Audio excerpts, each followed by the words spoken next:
Hi, I'm John C. Merfeld. And I'm Ben Meyerson. And this is the news from Tufts Today! You haven't done anything yet. Burger King is releasing a black Whopper for Halloween that's supposed to turn your poop green. This change in color is a reaction to complaints of Burger King's normally colored Whopper, which also turns your poop green. This month, NASA announced they have discovered images of liquid water on Mars. But, frankly, if it's not Fiji bottled, I don't think I'll be going anytime soon. Egypt will begin restoring King Tut's famous golden mask this week, 1 year after its beard was accidentally broken off and hastily glued back on. This project will be sponsored by Bosley Hair Transplant Services. Clothing retailer American Apparel filed for Chapter 11 bankruptcy protection this week, as did I after shopping there. I'm very upset. West Point Academy held their annual pillow fight this week, and while it sounds like a fun distraction, it was actually a technical maneuver to combat the Islamic State's terrorists under the bed offensive. A hunter escaped a bear attack by shoving his arm further down the bear's throat. Said the bear, "Oh, yeah.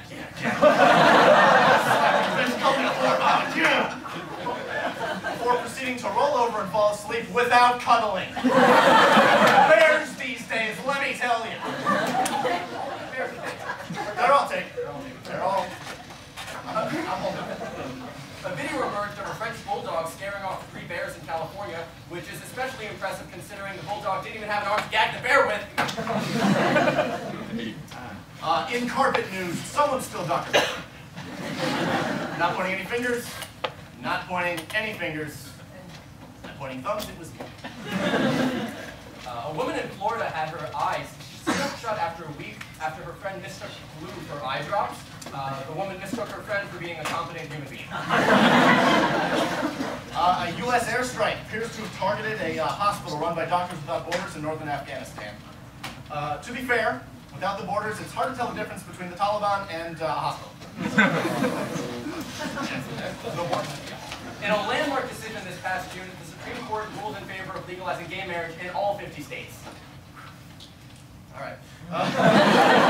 The decision was greeted joyously by many across the country, except anyone in this room, I guess. It's a landmark civil rights victory. So here to read a book that she wrote on that very subject, please welcome 15-year-old Lindsay Patel. Wow.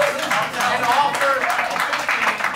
Wow. Hi, hello, and hello. Hi, okay, Lindsay, you're just 15. This is very impressive. What's up? What's the name of your little book? Oh, Virga falling in love. Oh, well, that sounds like a nice, wholesome family story. Can we hear something, Ryan? Of course. Here's an excerpt from chapter 4. Justice Roberts pushed back the willowy wisps of gray hair on top of Kennedy's throbbing forehead. It's time to make our love constitutional. His black robes flapping in anticipation. But Kennedy tried to protest, but Roberts pushed his bony finger against his lips and whispered, "Don't say no, just vote yes." Now, I was not expecting those words to come out of your little 15-year-old Please mouth. don't speak! You have taken me! Chapter 6! Justice Kagan's Kegels. You've been practicing, Sophia breathed. Breathed. She stroked Kagan's full cheeks with the back of her hand. How else could I occupy myself all day? She chuckled. Suddenly, there was a knock at the door. A dark shadow entered the room and approached the two. "Ladies," Bader Ginsburg whispered as she began to remove her rainbow kimono. "Love wins." I'm sorry, I thought this was a family story. Yeah, I thought this... It is. The Supreme Court is like a family that fucks each other. Not my family. Chapter 7, Ginsburger in Paradise. To Ruth Baby G. It was just another night of fun shenanigans with her best pal Scalia when Anthony walked in with a beehive wig and Kiss Me Kate pumps. She knew Parcheesi was no longer on the menu. Okay, I'm sorry. All right, 15-year-old Lindsay Patel, everybody. That's all right, thank you.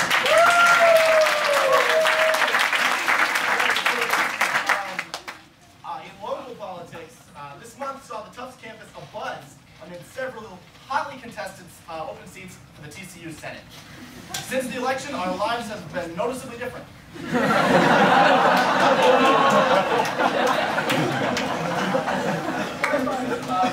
Related, in boner news. Yep. And now, time for a quick game of Dungeons or Dragons. Ben, Dungeons or Dragons? Dragons. That was Dungeons or Dragons. Up next, we have a new review segment called Cinema Classics with John C. Merfeld. Thank you. All right, so this week I'll be reviewing a movie called The Walk, which details Philippe Petit's 1974 attempt to tightrope walk between the Twin Towers. The film is a thrill a minute, and I would highly recommend it to everyone here. So, I'm just curious about one thing. Yeah. How can they stretch one tightrope walk over 120 minutes? Well, it's funny you should ask that, actually, Ben, because the walking itself only takes about 3 minutes of the film. Oh. What happens in the other 2 minutes? Falling.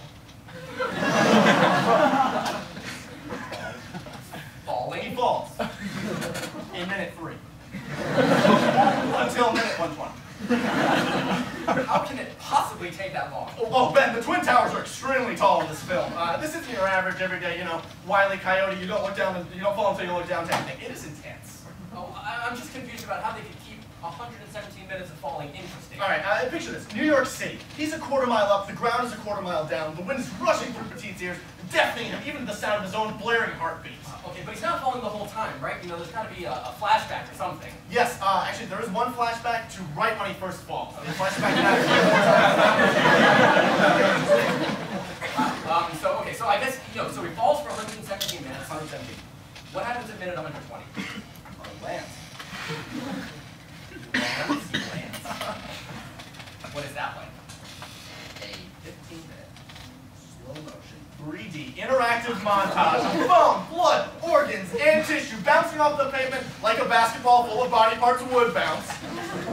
Philippe Petit's body slams into the concrete below at 120 miles an hour, filmed at 120 frames per second, and enjoyed 120% by this guy right here. 5 out of 5 stars. The movie's called The Walk. Go see it. It stars Joseph Gordon-Levitt as Philippe Petit, Kareem Abdul-Jabbar as Tower 1, and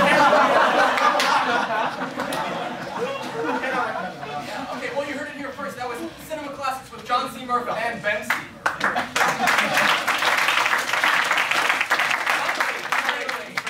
We have a fairly special correspondent here to promote his new movie where he plays an astronaut that gets stranded on Mars.